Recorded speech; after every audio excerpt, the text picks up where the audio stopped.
Before I get into this week's episode of the podcast, I just want to start by saying a big thank you to Julie for coming on. Julie is normally a shy person, very reserved. When I asked her if she was willing to come onto the podcast to talk about the kickability program, she was more than willing to, as it's something that she's very passionate about.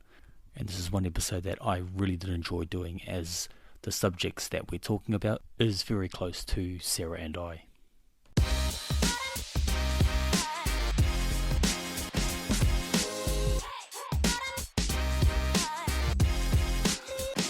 Welcome to this week's episode of the podcast. This week I'm talking to Julie and we're going to be talking about kickability.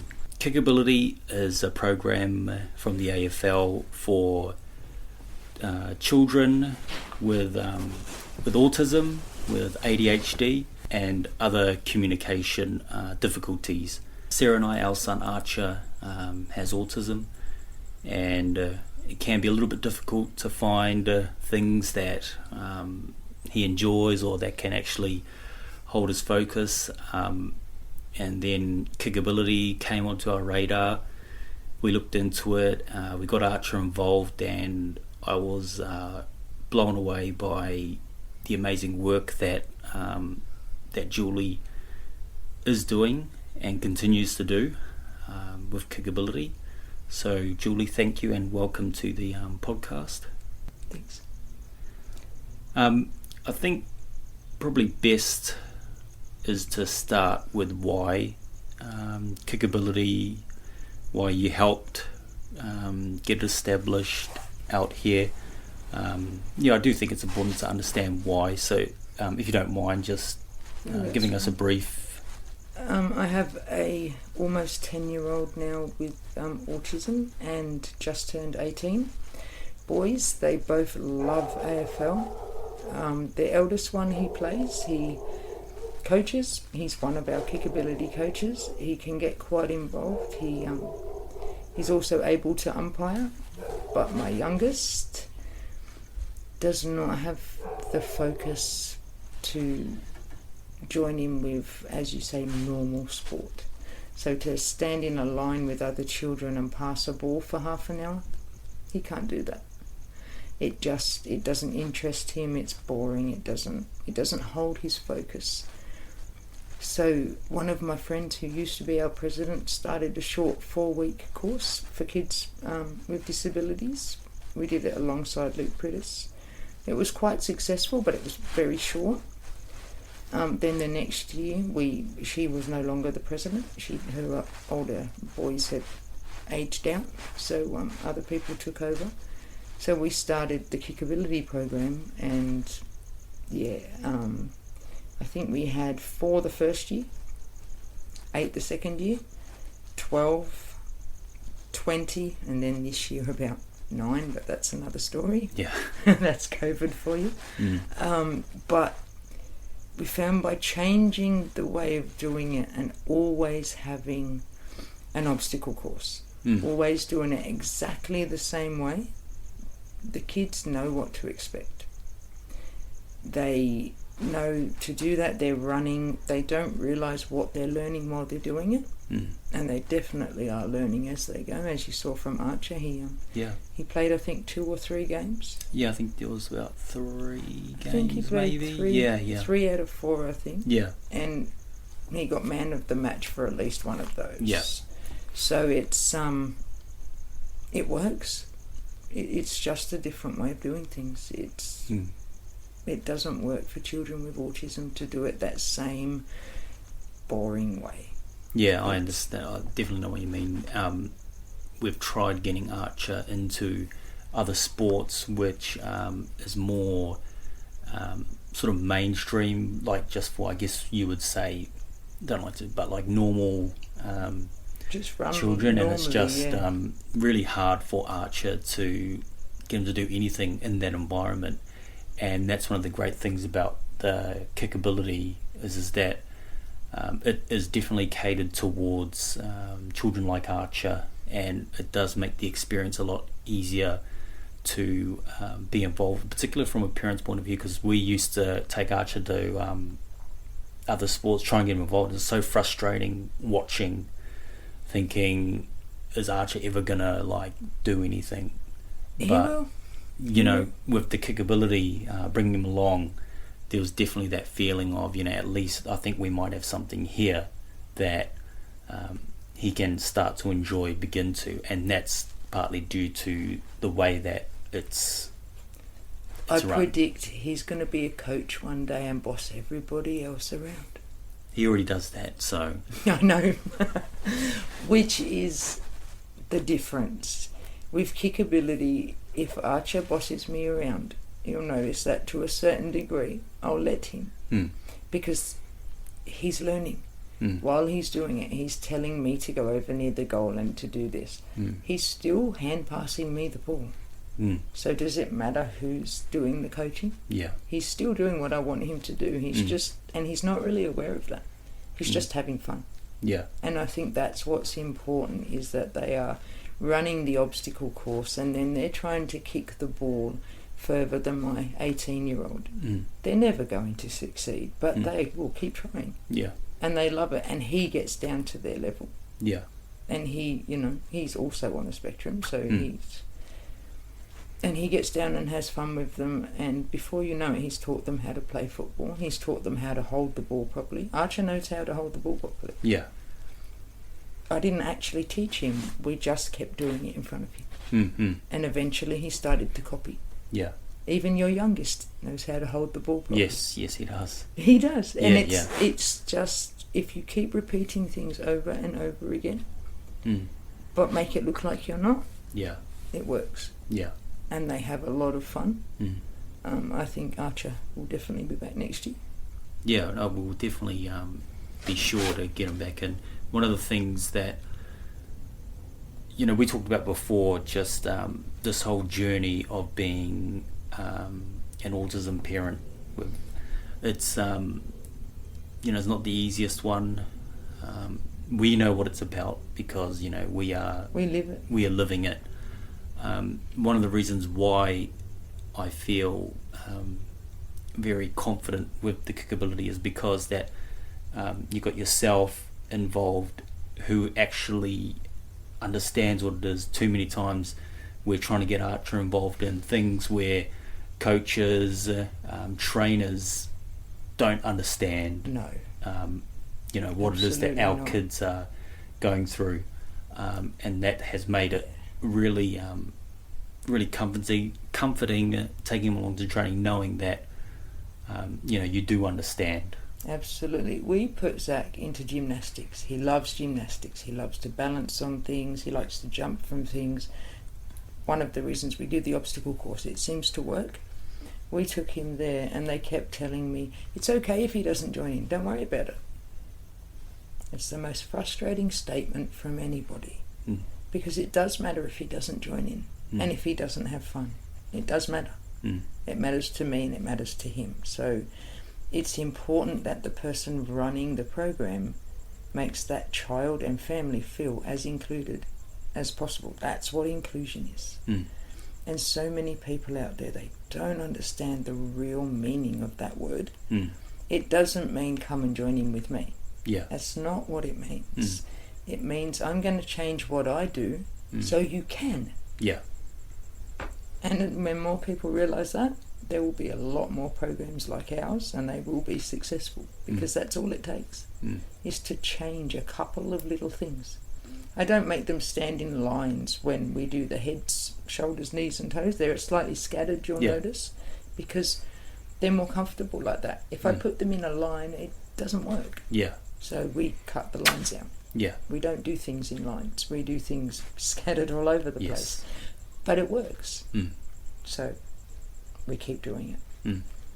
And that's all it is. It's not a massive difference. It's just, I think as we live differently to other people. Yes, 100%. 1,000,000%. Absolutely. And so when I'm working with children with disabilities, I work differently. And it works. Yeah. I don't know why it works. It just works. I get asked, I've won a few awards and they've asked me to do speeches, and I don't know why it works. It just does. The program in the beginning, was it something that you had to change because it might have been a particular way when you first came across it, or how it was supposed to be run? We run it differently, and the AFL last year started copying us.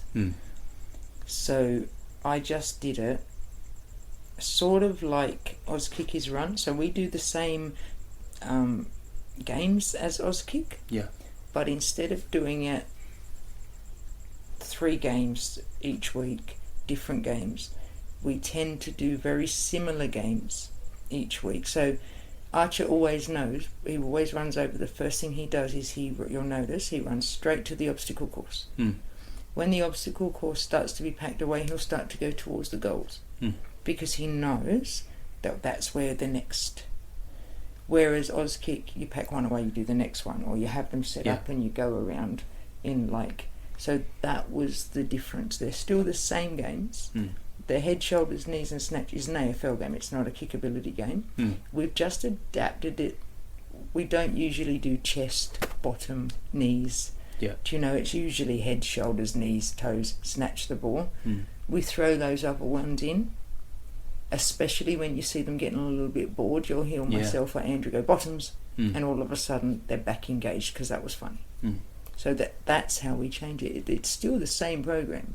They're still learning what they need to learn each week, because I do, as an Auskick coordinator, you're given a program. So they're still learning all that, but just if someone from the AFL came to look and say, oh, you're doing all this? No, we're not. We're not doing any of those things, but it is the same program. It's just, look, it doesn't work. I can't see Archer and Zach standing in front of each other hand passing for 10 minutes. No. The ball's going in someone's eye. It's not getting hand passed anywhere. But if I ask him to hand pass the ball to you, he will. That's why I use you a little bit when you're there. Because he will. He will hand pass. It's more likely, can you hand pass that to Dad? No, pass the ball to Dad, quick. It just works better. It's really hard to explain to other people. You get what I'm saying? Yes. You understand it? Children with autism, you know. I'm a big believer, if a child doesn't learn the way you teach, change it. And you will have a team. And we have a team. Albeit very different. Now, our club, the Penrith Giants, have the program. Are there any other clubs that have it or are starting to implement it? At the beginning of this year, yes. So the AFL had actually started it, and we would have had teams. We would have been going around to different places. We started that last year. This year it was supposed to be bigger and better, but because of COVID, we couldn't really do it, because it would have meant travelling to Lane Cove. They're not. It's all over. The AFL Sydney Juniors is not just this area. So there was the issue there. Also, a lot of our children have health issues. So we actually lost half our team this year. Because of that, parents said, no, look, we're not going to come back until their health is definitely... There's not going to be a problem, we're too scared. And then a few had to move because they were RAF families. So some had to go back to interstate, Melbourne. I really feel for those families right now. A couple were overseas, and a couple have gone back to South Australia. So we were supposed to have teams this year, and that would have been a massive difference. That just like the juniors have a league, we would have had that league. So that is why I've stepped down this year. I'm going to make sure it happens next year. So I'm going to be a little bit more involved in those other clubs that have said, Julie, can you help us get this started? I'm actually going to go and try and help them as best I can, because COVID is no one here's fault. So let's just move past it and get back to where we were at the beginning of this year. Like we were in a really good position, but it's hard enough having children with health issues. I have Zach, who does have health issues, and yeah, it was a bit difficult. Even just bringing him to the ground some nights, like, you know, so there was lots of hand sanitizer, and it's a little bit scary. It's not, you know, but we should have a league. Yeah, fingers crossed. Absolutely. Yeah, so I was, you know, you sent the message out saying that you were stepping down from being involved with the Penrith Giants, but made me happy to know that you're going into more of a... I'll still be in the background. Yeah, still be there in the background, but then you're going to be trying to spread spread this great program. Has that been a result of other clubs getting in contact with you or the club, or is this just going to be something that you're going to take around and... A little bit of both. Yeah. So we did have a big meeting at the beginning of the year, and I did start to help a couple of other clubs. I won't say their names though, just in case they change their minds or anything, but there was a couple. But I also think because a lot of people got stood down from the AFL this year, a lot of things couldn't happen. Like, that's nobody's fault. Lots of things couldn't happen, so things have sort of... It will take a couple of years for it to come back, so I might as well go and help. I'll go and help those people. The teenagers taken over from me. Andrew has been coaching for 6 years, so he's my son, and he's been coaching for 6 years, and Jess is one of our other players' older sister, and she's been coaching for I think 3 years. Kickability, they know what they're doing. I will still be in the background helping them make sure what they put on Facebook is appropriate and all that kind of stuff. Yes. But I won't be openly doing it because it's time for them to take over now. Like, they're ready to do that. The kids love them. They love the kids, and they're good at it. Yeah. And physically, they're a bit more able than me. I'm getting old, and they're nice and young, so they can do it. But yeah, I'm gonna be in the background, just quietly, and I'll also be there to watch the games. I'll be the one cheering the loudest. Nice. I will be there. Don't worry about that. I'll be there. But also, Zach doesn't join in when I'm coaching. Okay. Not as much as he would if I was being his parent, encouraging him. So I think I need to do that too, because he tells me he's one of the coaches. Oh, yes. He works. Okay. He works for the AFL. He tells me all the time he's going to work. So I started this for him to get more involved. So I think I want him to be more involved in sport. He loves it. Sport is his life. Yeah. Zach loves sport. I think he's got about 100 AFL balls. Oh, well.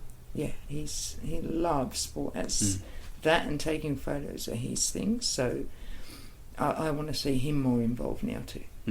It's so I'll be there, but I just won't be there. Yeah. And what kind of support? How have the Penrith Giants been in terms of their support towards the program? Awesome. Absolutely awesome. I ask Bo for something, he'll say yes. Yeah. I just put that in there for his benefit.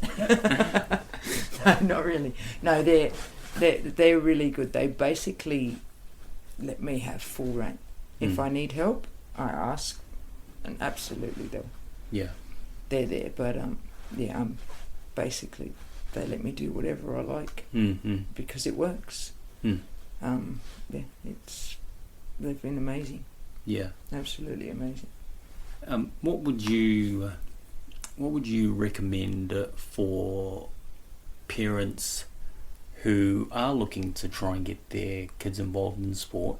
What would you say to them in terms of talking about this program, and whether or not they should look to get their kids involved in the program? Come and give it a try. We always offer a 1 night free trial with Kickability, so you don't have to sign up and then come down because your child may not like it at all. Yeah, it might not be for them. They might come down and they really freak out because we're talking about children with communication difficulties. Yeah. So come down and see. If they don't like it, there's no obligation. Come down, let them join in a couple of nights even. That's fine. There's no obligation to stay. It's I'd rather people come and see it and try it out, because you did that, and you came back. Yes. So, and that's most of the time they do. The kids just have a lot of fun. It's like I said, it's not like normal training. We don't make it a chore. Definitely. It's not a chore. You don't have to run around the oval. I mean, occasionally you'll see when they're really misbehaving, I will make them run around. Yes. They never make it all the way around, and I never say a word about it, because it doesn't. It just it takes their focus off whatever it is that they're doing that they shouldn't be. All right, start running. Yeah. And then they go, oh, okay. They come back and they start again. It's all. Yeah. But yeah, no, I don't believe in that way. For older children, yes. For even for children that don't have issues, yes, it works. They love it. They play sport. The coach can be a little bit bossy. It doesn't bother them too much.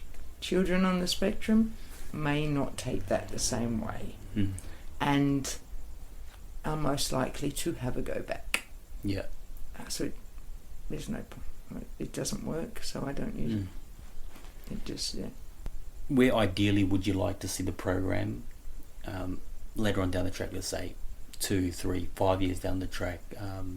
Is expansion the main priority for now? What would be like your ideal sort of endpoint for the program? The ideal endpoint? Yes, the ideal endpoint would be to have junior teams, just like any other junior team, completely made up of children with disability. That is on the cards. It will happen. Yeah. The AFL were, before this year, really trying to make that happen, because there is an older league for 16-year-olds and up. Yeah. So this program, when the children we have now turn 16, they will then go on up to the adult inclusion team. Yeah. So that is already there. So the end game, which I have been working with the AFL to get there, is to make these teams younger than 16. Yep. So it starts from 9 to 16, and then those children that are still playing at 16 will then go on to the inclusion team. That is, but I'd like to see more than one. I'd like to see a whole league. That's going to take a long time. I'll take the one, I'll take a couple of teams and that league. My Andrew can play for the inclusion league now, but he actually chooses to umpire instead. He prefers to umpire. But yeah, he can play on that. But that is, I'd like to see that happen. And like I said, the AFL were working really hard to make that happen, but 2020 happened, and so it will happen. Yeah.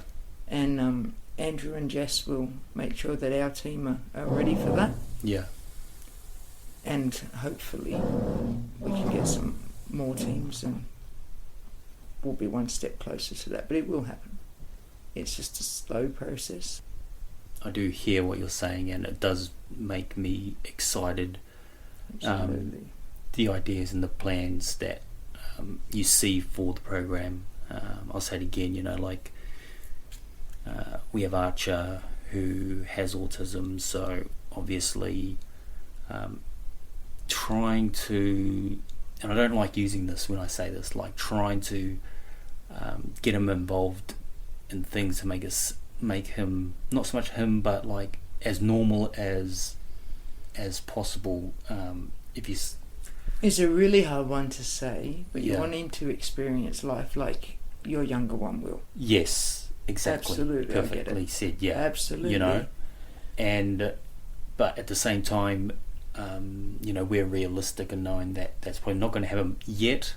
But with programs like this, and if we're able to build it to a point where we do have teams all over Sydney, we could definitely get to a point where we are getting our kids to participate in things that may seem normal. Look, one of the good things about the AFL, Andrew, he has autism. He umpires. So for the older kids, they do already have different pathways. They are very supportive of Andrew with his umpiring. They do double check up on him. They make sure that everything's, good. So there is that option for when they get that bit older. I think 13 Archer could try it.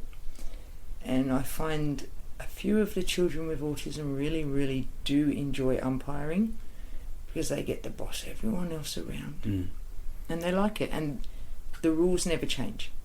Something about children with autism is when they're coaching or umpiring, it's quite easy for them to do because that's the rule.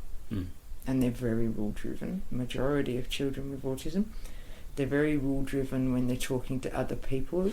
The same rule does not apply to themselves. They're allowed to break the rules, but no one else is. So that is the other option there too, is what one of the things that I really do like about the AFL is that they are quite inclusive. Like I said, Andrew, he's quite successful with umpiring, and they have been there to help him the whole time. So he's been umpiring for 6 years as well. And they've been really good to him. So there's other options there as they get older. They don't have to play, they can coach. They can umpire, and that's I really like that about it. Would you know if any other sports have a similar program, like rugby league, rugby? Rugby league have try time, and I'm not sure. I don't know the ages. I haven't looked into that. And soccer have something as well. And Bo would be the person to ask about that one because his stepdad runs it. And Zach was going to do the soccer one this year, but it's similar in the Auskick type of thing where it's not so much travelling and stuff at first. It's more skills based, and so there is that. But I've only just started hearing about them. It's there's not a great deal. There's also a gymnastics for children with disabilities down at PCYC, but I think it's younger. More Harvey's age. Little kids. But there's not a great deal. It's getting better. It's definitely getting better, but from when Andrew was that age, there was nothing. He just had to grin and bear it. And deal with the coaches. It wasn't. He's ended up not playing sport. He's he prefers the being on the other side. And that's once again the difficult thing about trying to get our kids involved in these sports where you've got coaches and trainers that don't really understand, and it can actually deter them from looking into sports even more. It can. A few years ago I wouldn't have said this, but now I don't think you can ever truly understand what it's like to have a child on the spectrum. I mean, really on the spectrum, and really, really affected by every part of it. You don't understand that until you live it. I used to work with people with disabilities. It's not the same. I still work with people with disabilities, but I used to before I had children. And my view was not the same as it is now.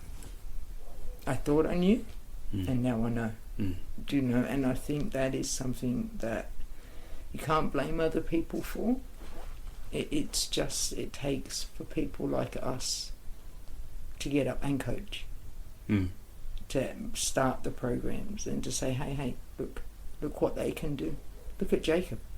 I mean, that boy has more talent than most so-called normal children. He is so talented. He is amazing. I was blown away when I first saw him kick the footy around. I was like, what's this kid doing? I know. I had people that work for the AFL approach me last year when he'd only been playing a few weeks and going, look at this kid. And I'm going, I know, right? Can you believe only a few weeks ago we were laughing at him? Because he was just doing a really funny mixture of all different sports, but now look at him, he is absolutely amazing. He's had a broken arm all this year, which has held him back a lot, but he's just, and he's a Swan supporter, so I like him. I wish you didn't say that. Look, I just quickly touch on, you mentioned before this journey of being a parent of a child who has autism. You're right. People may think they know about it, but this is something that unless you're living it, you're not really gonna fully understand. And my story is completely different to yours. Yes. Your daily routine, what you go through is definitely, and I don't know what you go through, but I know it's definitely not what I go through. Because every single one, I've got 3 under the same roof. You wouldn't think they had the same disabilities, but they do. They're all diagnosed with the same thing, and they are so different. It's just, my experience with my own children has been completely different. It's one is very social, overly social, and a sporting superstar. He can kick a ball straighter than a lot of people, and his brother with the same diagnosis really struggles to kick the ball. So it's it's a completely different. It's not the same. It's And this is the thing, like we know, like we can talk to each other, although we may have different nuances and little things differently, but we know, like... We know. Yeah. Yeah, we know. There's been many a night when I've looked over at you and just smiled and gone, I know. Yeah. I know. Exactly. And that's one of the things that I'm thankful for this journey that we're on, is because it's just given me like a really big appreciation for what other people are going through as well. And it does, doesn't it? Yeah. Yes. And sort of part of the reason why I started this podcast too was I eventually wanted to get to a point where I am talking more about autism openly from a living parent's perspective, to try and raise the awareness. So instead of getting people who think they know, although unless they've been through it, they will never know, but at least to get them to a point where they go, okay, I guess it's not what I think it was. And so that's one of the things I'm really looking forward to doing. Other people's opinions, they're great. They're entitled to them. Yeah, exactly. And until they change, they're entitled to keep them, but they'll change. Yeah. Their attitudes will change. It's something that my eldest is nearly 25, and the difference in the way she was treated at 25 years ago to now, the way my boys are treated, is absolutely completely different. So I'm 50 in a couple of weeks. Actually, next week I'll be 50. And I remember living opposite what they called a mental health home. Basically, everyone in there had autism.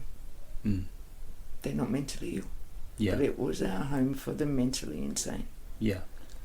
So over 50 years, attitudes have changed dramatically, and I think living there when I was a child and seeing some of these guys, and they would always repeat themselves.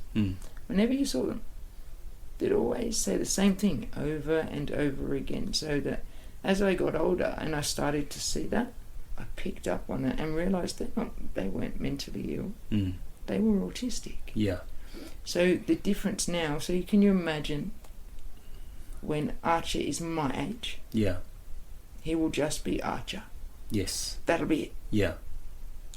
That's what I hope to see when our boys are that age, is that he's just a boy. He will just be a man. It won't be, I have autism, or I need this or I need that. He will just be who he is. Mm. If you ask him a question about something, he knows what he's talking about, Archer.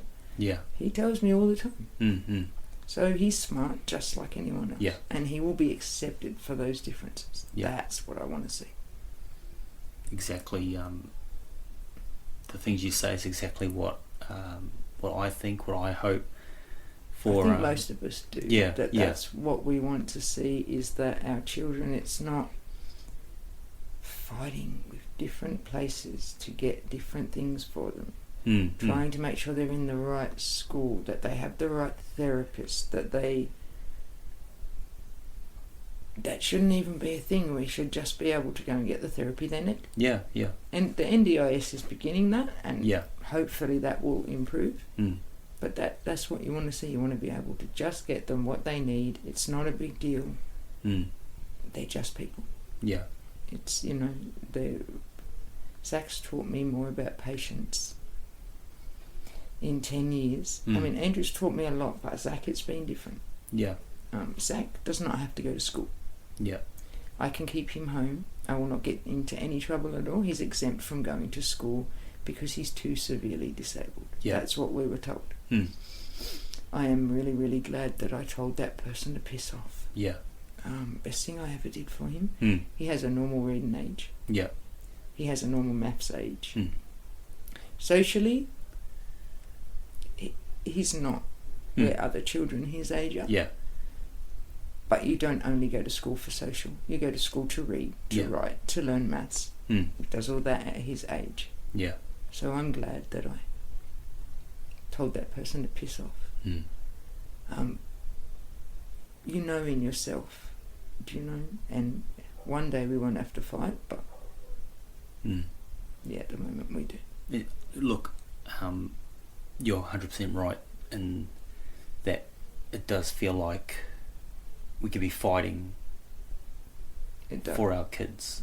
It does.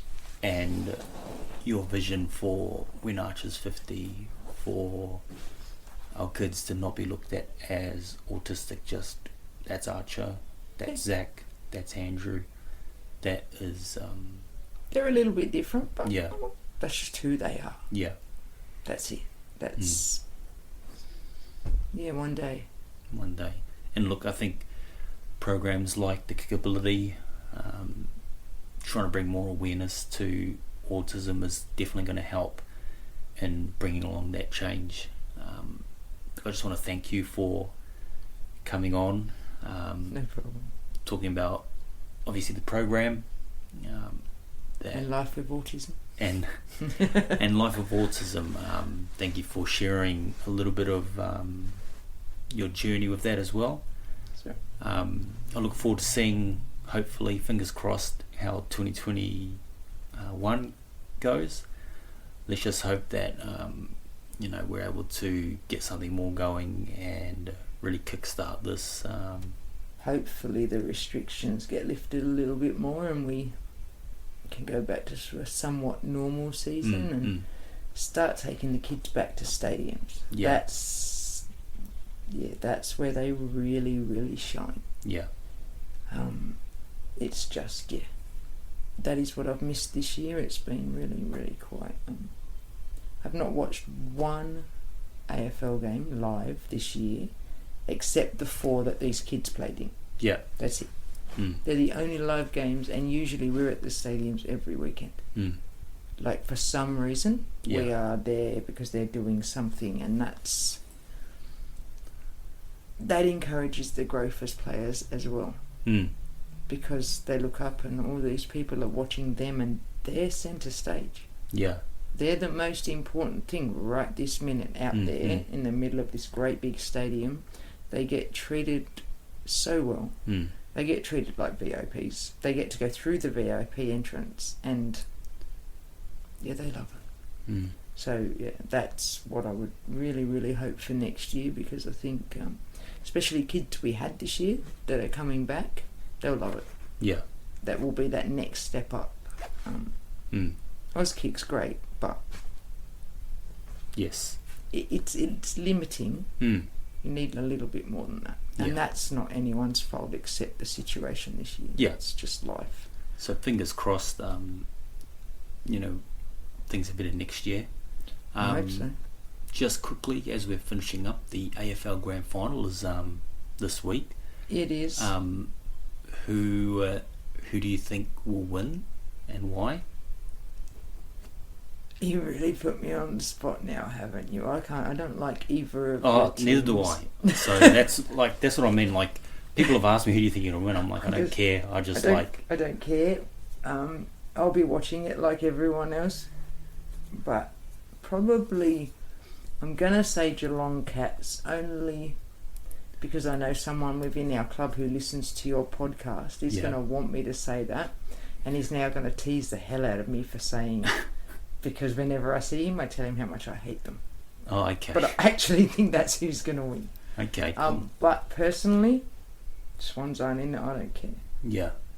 I am a Swans supporter. I know you don't like that. Look, but you're not perfect. So that's okay. I understand. You know, there's a sign at the front door that says no Swans supporters only.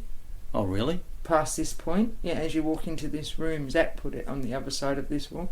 It says Swan supporters only. Oh, if I had seen that, I would have just stayed out and gone home. It's just out there and it says Swan supporters only. Oh, okay. He's a Giants supporter. He just put that there. Oh, that's great to hear. So, yeah. Yeah, my boys. All my kids are Giants supporters. That's great news. It's not. Traitors. Oh, okay. Yeah, traitors. Okay, no. We better finish this up before this turns into a fight. So, Julie, thank you so much for coming on. No problem. And, look forward to seeing how 2021 pans out. Yeah, me too. Thank you for listening to the episode. If there is somebody that you feel as though may get something out of the talk that I had with Julie in regards to kickability and autism as well, please feel free to share it with them, and I'll leave all contact details for the kickability program, the Penrith Giants and myself in the show notes.